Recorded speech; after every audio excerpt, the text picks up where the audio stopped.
ನಮಸ್ಕಾರ ವೀಕ್ಷಕರ, ಸಪ್ತಶ್ವ ಚಾನೆಲ್ಗೆ ಸ್ವಾಗತ. ನಾನು ಚಂದ್ರಿಕಾ. ಗದಗ ಜಿಲ್ಲೆಯಲ್ಲಿ ಮಹಿಳಾ ಸಿಬ್ಬಂದಿಯ ಮೇಲೆ ನಡೆದಿರುವ ಗಂಭೀರ ಹಲ್ಲೆ ಪ್ರಕರಣ ಭಾರಿ ಚರ್ಚೆಗೆ ಕಾರಣವಾಗಿದೆ.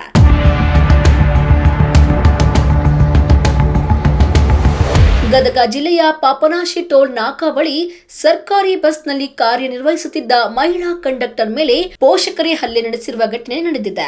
ಮಹಿಳಾ ಕಂಡಕ್ಟರ್ ಆದ ನೇತ್ರಾವತಿ ಪತ್ರಿಮಠ ಮೇಲೆ ಈ ದಾಳಿ ನಡೆದಿದ್ದು, ಘಟನೆ ಸಾರ್ವಜನಿಕ ವಲಯದಲ್ಲಿ ಆಕ್ರೋಶಕ್ಕೆ ಕಾರಣವಾಗಿದೆ. ಟೋಲ್ ನಾಕಾ ಪ್ರದೇಶದಲ್ಲಿ ಬಸ್ ನಿಲ್ಲಿಸಲು ಅವಕಾಶವಿಲ್ಲದ ಕಾರಣ ವಿದ್ಯಾರ್ಥಿಯೊಬ್ಬಳನ್ನು ಬಸ್ಗೆ ಹತ್ತಿಸದೆ ಕೆಳಗಿಳಿಸಲಾಗಿದೆ. ಇದರಿಂದ ಕೋಪಗೊಂಡ ಬಾಲಕಿಯ ತಂದೆ ಹಾಗೂ ಇನ್ನೊಬ್ಬ ವ್ಯಕ್ತಿ ಬಸ್ ಅನ್ನು ಬಲವಂತವಾಗಿ ನಿಲ್ಲಿಸಿ ಗಲಾಟೆ ನಡೆಸಿದ್ದಾರೆ. ಆರೋಪಿಗಳಾದ ಗದಗ ಜಿಲ್ಲೆಯ ಮುಂಡರಗಿ ತಾಲೂಕಿನ ಕನ್ನಂಪುರ ಗ್ರಾಮದ ಪ್ರಕಾಶ್ ಲಕ್ಷ್ಮಣ್ ಸಂಕಣ್ಣನವರ್ ಹಾಗೂ ಶಿಂಗಟರಾಯನಕೆರೆ ನೀಲಪ್ಪ ಮುತ್ತಣ್ಣ ಉಚ್ಚಪ್ಪ ಜಂತ್ರಿ ಎಂಬುವರು ಮಹಿಳಾ ಕಂಡಕ್ಟರ್ ನೇತ್ರಾವತಿ ಪತ್ರಿಮಠ ಅವರ ಮೇಲೆ ಅವಾಚ್ಯ ಶಬ್ದಗಳಿಂದ ನಿಂದಿಸಿ ಕಪಾಳಕ್ಕೆ ಹೊಡೆದು ಹಲ್ಲೆ ನಡೆಸಿದ್ದಾರೆ. ಕರ್ತವ್ಯ ನಿರ್ವಹಿಸುತ್ತಿದ್ದ ಮಹಿಳಾ ಸಿಬ್ಬಂದಿಯ ಮೇಲೆ ನಡೆದ ಈ ಹಲ್ಲೆ ಸರ್ಕಾರಿ ನೌಕರರ ಭದ್ರತೆ ಕುರಿತಾಗಿ ಗಂಭೀರ ಪ್ರಶ್ನೆಗಳು ಕಾಡುತ್ತಿವೆ. ಹಲ್ಲೆಗೊಳಗಾದ ನೇತ್ರಾವತಿ ಗದಗ ಗ್ರಾಮೀಣ ಪೊಲೀಸ್ ಠಾಣೆಯಲ್ಲಿ ದೂರು ದಾಖಲಿಸಿದ್ದು, ಪ್ರಕರಣ ದಾಖಲಿಸಿಕೊಂಡ ಪೊಲೀಸರು ತ್ವರಿತ ಕ್ರಮ ಕೈಗೊಂಡಿದ್ದಾರೆ.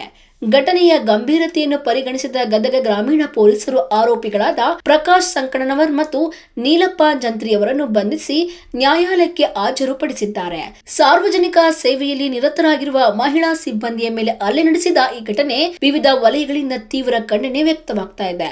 ಆರೋಪಿಗಳ ವಿರುದ್ಧ ಕಠಿಣ ಕ್ರಮ ಕೈಗೊಳ್ಳಬೇಕು ಎಂದು ಆಗ್ರಹ ಎಲ್ಲೆಡೆ ಕೇಳಿ ಬರ್ತಾ ಇದೆ.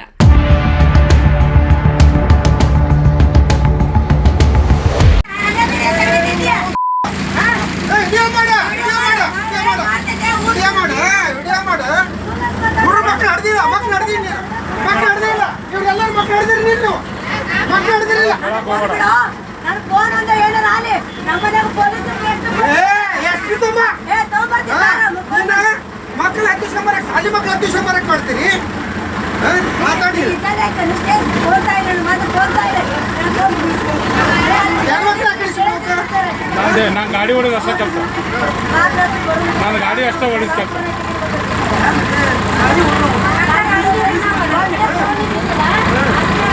ನಾನು ಗಾಡಿ ಹೊಡೆದು ಅಷ್ಟೇ ಕೆಲಸ, ನಾನೇನು ಕೆಲಸ ಇಲ್ಲ.